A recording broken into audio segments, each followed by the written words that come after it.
Praise the lord. ప్రభు నామంలో మీ అందరికీ శుభములు తెలియపరుస్తూ ఉన్నాం. మరొక నూతన దినము మనమందరము చూచే కృపను, కనులను దేవుడు మనకు అనుగ్రహించాడు. ఎలా ఉన్నారండి? అందరూ బాగున్నారా? ఈ యొక్క దినము కూడా దేవుని యొక్క మాటల ద్వారా మనకి జీవితాలను బలపరుచుకుందాం. ఆయన మాట మనకు బలము, శక్తిని అనుగ్రహిస్తుంది, మనల్ని గైడ్ చేస్తుంది, నడిపిస్తుంది. ఆయన మాట మనకి జీవితంలో చాలా అవసరము. చిన్న ప్రార్థన చేసుకుందాం. ప్రియ తండ్రి, మీకు వందనాలు, మీకు స్తోత్రాలు. ఈ సమయం కొరకే నీకు స్తుతులు చెల్లిస్తూ ఉన్నాం ప్రభు.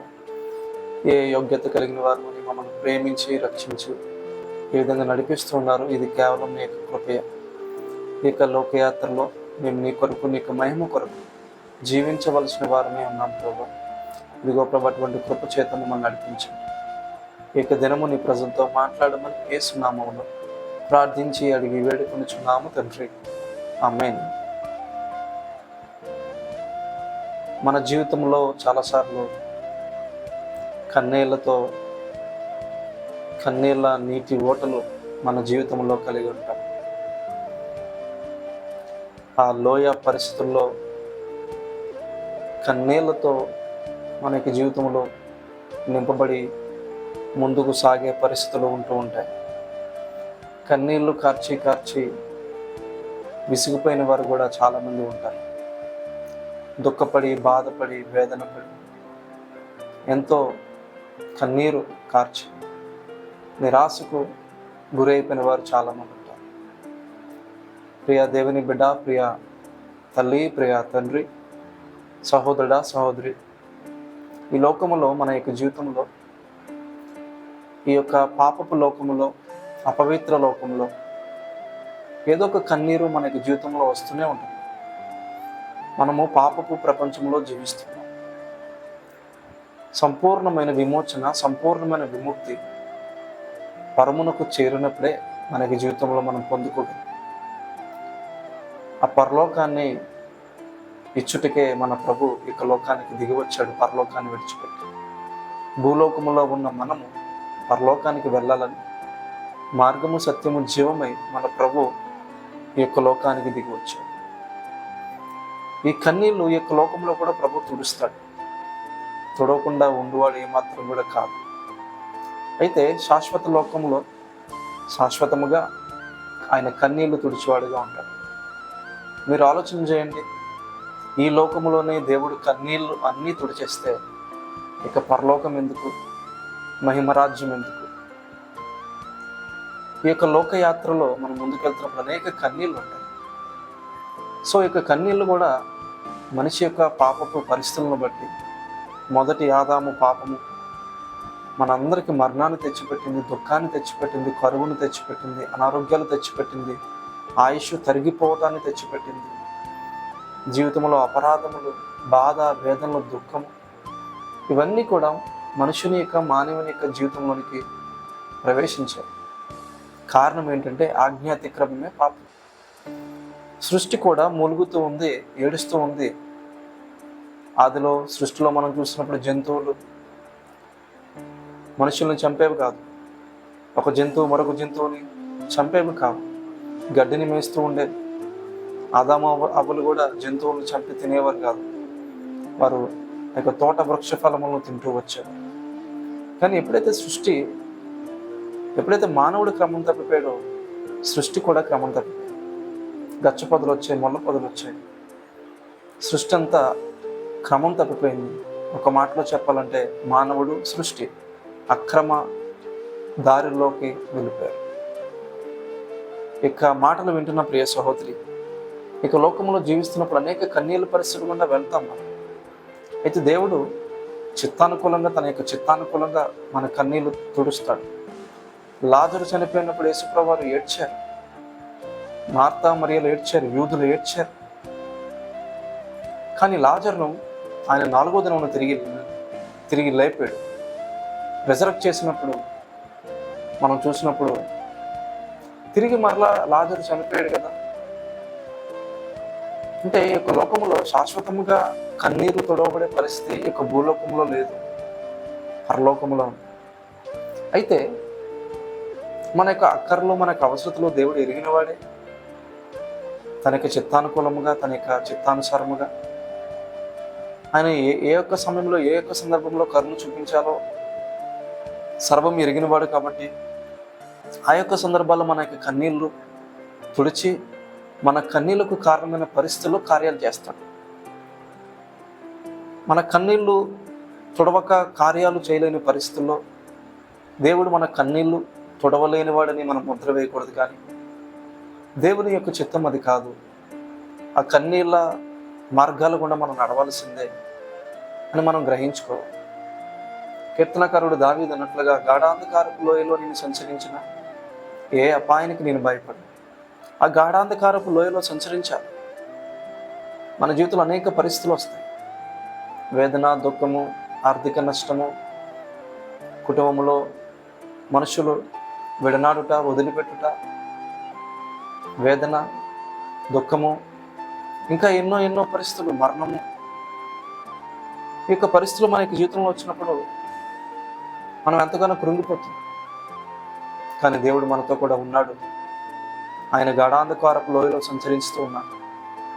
ఆయన మనల్ని చేయి పట్టుకొని మనల్ని విడువడు అనే సంగతిని మనం జ్ఞాపకం చేసుకోవాలి. ఈ యొక్క దినమున దేవుడు మనతో మాట్లాడుతూ ఉన్నాడు. కన్నీళ్లు కారుస్తున్నావా? కన్నీటి సంద్రమైపోయిందా? నీ యొక్క తలగడ కన్నీళ్ళ చేత తడిచిపోయిందా? ప్రియ సహోదరి, ప్రియ సహోదరుడా, దుఃఖిస్తూ ఉన్నావా? దేవుడు నా దుఃఖము చూడట్లేదు అని చెప్పి అనుకుంటున్నావా? ఆయనకు ఒక పేరు ఉందండి. ఆయన చూచే దేవుడు. God who sees. చూచే దేవుడు, చూచే దేవుడు, చూచే దేవుడు. నన్ను చూస్తున్నవాడు. నువ్వు కారుస్తున్న ప్రతి కన్నీటి బొట్టును చూసినవాడు. అనామకురాలైన, ఐగుప్తురాలైన దాసి అయిన హాగర్ని చూచిన దేవుడు తన కొరకు త్యాగము చేసి, తన కొరకు భక్తిని చేస్తూ దేవుని ఎంతో ప్రేమిస్తున్న నీ యొక్క జీవితంలో, నీ యొక్క బ్రతుకులు ఆయన చూచేవాడుగా లేడు అని చెప్పి ఎందుకు నువ్వు అనుకుంటూ ఉన్నా? చూస్తున్నాడు ఆయన. 2వ రాజుల గ్రంథంలో మనం చూసినప్పుడు 20వ అధ్యాయంలో 5వ వచనంలో హిజ్కియా కన్నీళ్లు కరుస్తూ దేవుడు అన్నాడు, మరణకరమైన రోగముతో హిజ్కియా కన్నీళ్లతో ప్రార్థన చేసిన, I have seen your tears. నీ కన్నీళ్లు నేను చూచాను. Surely I will heal you. నేను నిశ్చయంగా స్వస్థపరుస్తాను. దేవుడు అన్నాడు. హిజ్కియా కన్నీళ్లు చూచాడు, దేవుడు స్వస్థపరిచాడు. మన కన్నీళ్ళు ఆయన చూచేవాడు. మనం అర్థం చేసుకోవాలి దేవుని యొక్క మాటల్లో. ఈరోజు నీ కన్నీళ్ళు ఏవైనా ఆయన చూస్తున్న సంగతి నువ్వు జ్ఞాపకం చేసుకో. ఒకవేళ స్వస్థపరచుట దేవుని చిత్తము కాకపోతే, కొన్నిసార్లు అది కూడా దేవుని చిత్తము కాకపోవచ్చు. పౌలు జీవితంలో మనం చూసినప్పుడు, నా కృప నీకు చాలును అన్నాడు దేవుడు. పౌలును స్వస్థపరచలేదు. సో మన జీవితంలో ఆయన మనల్ని స్వస్థపరిచినా స్వస్థపరచకపోయినా ఆయన కృప మనకు తోడుగా ఉంటుంది. ఆయన మన కన్నీళ్ళు చూస్తూ ఉన్నాడని సంగతిని మనం గ్రహించాలి. Our tears are not hidden from God. అదేవిధంగా God sees our every tear. God stores our tears. దేవుడు మన కన్నీళ్లను దాచిపెట్టుకుంటున్నవాడన్న సంగతిని మనం జ్ఞాపకం చేసుకోవాలి. 56వ కీర్తన 8వ వచనంలో, నా సంచారములు నీవు లెక్కించి ఉన్నావు, నా కన్నీళ్లు నీ బుడ్డిలో ఉంచబడి ఉన్నవి, అవి నీ కవిలిలో కనబడును కదా. మన కన్నీళ్ళు, మన దుఃఖములు, మన యొక్క నిట్టూర్పులు, ఎన్ని కన్నీళ్లు కార్చామో దేవుడిని లెక్కించాడట. ఎవరు లెక్కిస్తారు? ఏ మనుషులు మన కన్నీళ్లను జ్ఞాపకం చేసుకునేవారు ఎవరు ఉండరండి. కానీ దేవుడు మన కన్నీళ్లు జ్ఞాపకం చేసుకుని ఒక బాటిల్లో దాచిపెట్టాడట. అవి నీ కవిలల్లో కనబడును కదా. అంటే ఆయన యొక్క పుస్తకములో, ఇగో పలానా సమయంలో కన్నీరు కార్చాం, పలానా సంవత్సరంలో కన్నీరు కార్చాం, పలానా సందర్భంలో కన్నీరు కార్చాం, పలానా సందర్భంలో కన్నీళ్లతో మొరపెట్టాం, నీ గుండె పగిలిపోయింది, వేదనతో కృంగిపోయింది అని చెప్పి దేవుడు సమస్తము కూడా రాసి పెట్టాడట. ఎందుకంటే దేవుడు రాసి పెట్టుకున్నాడు, దేవుడి జ్ఞాపకం ఉండదా అని చెప్పి అనుకోవద్దు. ఎందుకంటే ఆయనకి సమస్తము జ్ఞాపకమే. ఆయన రాశాడని మనం ఎరగాలని మనకు చూపించడానికి యొక్క పుస్తకంలో ఆయన రాసి ఉన్నాడు. ఈరోజు నా కన్నీళ్ళు ఎవరు చూడట్లేదు, నా కన్నీళ్ళు ఎవరు దృష్టించట్లేదు అని చెప్పి బాధపడి విసిగిపోతున్నావా? మూడోదిగా మనం చూసినప్పుడు దేవుడు నీ కన్నీళ్ళను చూస్తున్నాడు, దేవుడు నీకు కన్నీళ్ళను దాస్తూ ఉన్నాడు, దేవుడు నీకు కన్నీళ్ళ చేత కదిలిపోయేవాడు అన్న సంగతిని ఇద్దరు నువ్వు జ్ఞాపకం చేసుకో. యోవేలు గ్రంథంలో 2వ అధ్యాయంలో 12-13 వచనంలో, return to me with all your heart with fasting and weeping and mourning is gracious and merciful. తప్పిదమ్ములు పొరపాటులు చేసి కన్నీళ్లతోనే దేవుని పాదాల దగ్గరికి వస్తే విరిగి నలిగిన హృదయాన్ని ఏమాత్రం కూడా అలక్ష్యం చేయవాడు కాదని తప్పనిసరిగా లక్ష్యం చేస్తాడు. నువ్వు కన్నీళ్లతో ఆయన దగ్గరికి వస్తే ఆయన కదిలిపోతాడు. He will move with compassion. కన్నీళ్లతో ఊగిపోతాడు ఆయన. అటువంటి ప్రేమమయుడు, కరుణామయుడు మన దేవుడు. He responds with forgiveness, grace and restoration. క్షమిస్తాడు, కృపనిస్తాడు, సమకూర్పునిస్తాడు. ఆ విధంగా ఆయన ప్రతిస్పందిస్తాడు. ఆ విధంగా ఆయన దేవుడు రెస్పాండ్ అవుతాడు. మనం తప్పిదమ్ములు చేస్తే, కన్నీరు గారిస్తే తిరిగి మనుషులు ఎవరు రెస్పాండ్ అవ్వకపోవచ్చు, కానీ దేవుడు రెస్పాండ్ అయ్యేవాడు. అదేవిధంగా 4వదిగా నువ్వు కన్నీళ్లు కారుస్తే నీతో పాటు కన్నీళ్లు కార్చేవాడు. లాజరు చనిపోతే మార్తా మరియలతో పాటు మన ప్రభువారు, మన రక్షకుడు, మన క్రీస్తు యేసు ప్రభు ఆయన కూడా కన్నీరు కార్చాడు. యోహాను 11:35 జీసస్ వెప్ట్. దేవుడు మన యొక్క బాధలను, మన యొక్క దుఃఖమును, మన యొక్క పరిస్థితులను చక్కదిద్దడం మాత్రమే కాదు, ఆయన మన యొక్క బాధలు మనతో కూడా భరించేవాడు. ఎంత గొప్ప దేవుడు! ఈ విధంగా చూసినప్పుడు కన్నీళ్ళతో మనం ప్రార్థన చేసినప్పుడు కన్నీళ్ళతో మనం మొరపెట్టినప్పుడు, ప్రార్థన చేసినప్పుడు మన ప్రార్థన ఆయన ఆలకించేవాడు.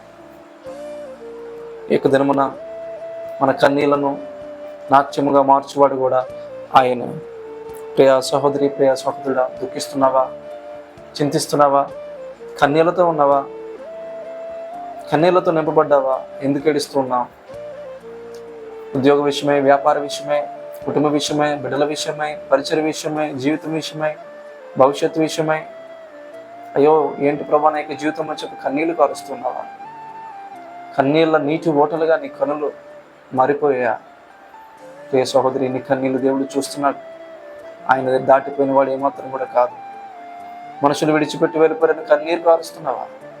దేవుడు నీతో కూడా లేడా? ధైర్యం తెచ్చుకో. ఇక దినము దేవుడు మనకి ఇస్తున్న వాగ్దానం ఏంటి అంటే, ప్రకటన 21వ అధ్యాయం 4వ వచనం, ఆయన వారి కన్నుల ప్రతి బాష్ప బిందువును తుడిచివేను, మరణము ఇక ఉండదు, దుఃఖమైనను, ఏడ్పైనను, వేదనైనను ఇక ఉండదు, మొదటి సంగతులు గతించిపోయినని సింహాసనములో నుండి వచ్చిన గొప్ప స్వరము చెప్పుట వింటిని. మన కన్నుల ప్రతి బాష్ప బిందువు, he will wipe away every tear that is coming out of our eyes. మన కన్నుల ప్రతి బాష్ప బిందువుని తుడిచివాడండి. మరణము, దుఃఖము, వేదన ఏమాత్రం కూడా ఉండదు శాశ్వత లోకములో. అదేవిధంగా ఈ యొక్క లోకంలో కూడా మన యొక్క జీవితంలో ఆయన కార్యములు చేయవాడే ఉన్నాడు. నిత్యత్వములో సంపూర్ణంగా ప్రతి కన్నీటి బాష్ప బిందువు తుడిచివాడుగా ఉన్నాడు. ఆయన వైపు దృష్టి పెట్టండి, ఆయన సన్నిధిని వేడుకోండి. ప్రార్థన చేద్దాం. ధైర్యంగా ఉండండి. నేను మీకోసం ప్రార్థన చేస్తాను. తండ్రి, మీకు వందనాలు, మీకు స్తోత్రాలు ప్రభా. ఇదిగోనైనా కన్నీళ్ళతో ఎవరెవరైతే ప్రభా జీవిస్తున్నారు, కన్నీళ్ళతో బ్రతుకులు ఎవరైతే వెళ్ళబుస్తూ ఉన్నారో ప్రభా, ఒక్కసారి మీరు జ్ఞాపకం చేసుకోండి. మేము కార్చే కన్నీరు మనుషులు చూడకపోవచ్చు, అయినా ప్రభా కుటుంబీకులు చూడకపోవచ్చు, మా కన్నీళ్ళు చూస్తున్నవాడు నీవేనయ్యా అన్నాడు. హాగరు కన్నీరు కారుస్తూ ఉంటే ప్రభు చూచినవాడు నీవే ప్రభా. అందుకే చూచుచున్న దేవుడు నీవే అని చెప్పి హాగరు నీకు పేరు పెట్టింది. ద గాడ్ హూ సీస్ అని చెప్పి పేరు పెట్టింది ప్రభా. నీవు కన్నీళ్లు చూచువాడు మాత్రమే కాదు, దాచువాడు ప్రభా. మా యొక్క ప్రతి కన్నీటి బుట్టను ప్రభా ఆయన నువ్వు దాచిపెట్టి ఉన్నావు. నువ్వు ప్రభు మాతో ప్రభా మా యొక్క సమస్యలు ప్రభా దేవ తొలగించడం మాత్రమే కాదు, మేము ఏడిస్తే మీరు కూడా ఏడ్చే దేవుడు అయ్యా. ఇదిగో ప్రభా ఆ యొక్క బిడ్డకు ఆయన యొక్క తండ్రి ప్రభా దేవ, బిడ్డకు గాయమైనప్పుడు తండ్రి విలువల్లాడినట్లుగా, తల్లి బాధపడినట్లుగా ఆ సమస్య తొలగించడం మాత్రమే కాదు, బిడ్డ ఏడుస్తూ ఉంటే తల్లిదండ్రులు ఏడుస్తూ వస్తారు కదా. అదేవిధంగా ప్రభా తండ్రి తన కుమారులలో జాలిపడినట్లుగా మీరు కూడా మా మీద జాలిపడి మేము ఏడిస్తే మీరు ఏడ్చే దేవుడు అయ్యా. ఇదిగో ప్రభా ఎవరెవరైతే ప్రభా బాధలో, వేదనలో దేవుడు నన్ను పట్టించుకోవట్లేదు, దేవుడు నన్ను మర్చిపోయాడు, నా కన్నీళ్ళు చూడట్లేదని చెప్పి ఎవరైతే నిస్పృహలకు, నిరాశలకు వెళ్ళిపోయారు, వారు ఏ పరిస్థితిని బట్టి ఏడుస్తున్నారో ఒక్కసారి మీరు వారిని ధైర్యపరచండి ప్రభు. అయ్యా నీవు వారికి తోడుగా ఉన్నావని, నువ్వు వారిని బలపరిచేవాడు అని వారు ఎరుగుడికి కృప చూపాలి. ఇదిగో ప్రభా నీ యొక్క ప్రియులు వారి ప్రతి కన్నీటి బాష్పం తుడిచి వారి జీవితంలో మేలు చేయమని వేడుకుంటున్నాం ప్రభు. ప్రతి సమస్య తొలగించమని, కార్యాలు చేయమని, ఈరోజు వారి ప్రయాణాల్లో, పరిస్థితుల్లో, పనుల్లో తోడుగా ఉండి మీ కృప సంపూర్ణంగా అనుగ్రహించి పెట్టమని యేసు అతి పరిశుద్ధ నామములో ప్రార్థించి అడిగి వేడుకొనుచున్నాము తండ్రి. ఆమేన్. ప్రభు చిత్తమైతే మరలా మరొక దినం మనం కలుద్దాం. అంతవరకు ప్రభు కృప మీకు తోడై ఉండును గాక. Amen. Praise Lord. God bless you.